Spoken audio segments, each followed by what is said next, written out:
Verbeter de wraad en begin in je eigen dorp. Dat is de insteek van het tal bewoners in Terhenne.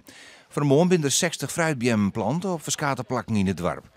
Op initiatief van een werkgroep die het oppakt het. Imker Ton van Gastel en hovenier Sietse Sielstra die kwamen met het idee. Een begin van een oplossing voor een groot probleem.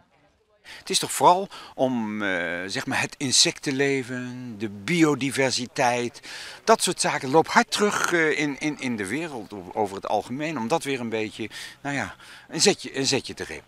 De bewoners zijn enthousiast, riekt de gemeente de Frieske Marne stiet achter het plan. Zij hebben BM betellen, maar ze dogen net het onderhoud. Dat zijn we misschien al aan. Ton en ik ben van plan om dit voorjaar, misschien ietsje later, een cursus fruitsnoeien te gaan.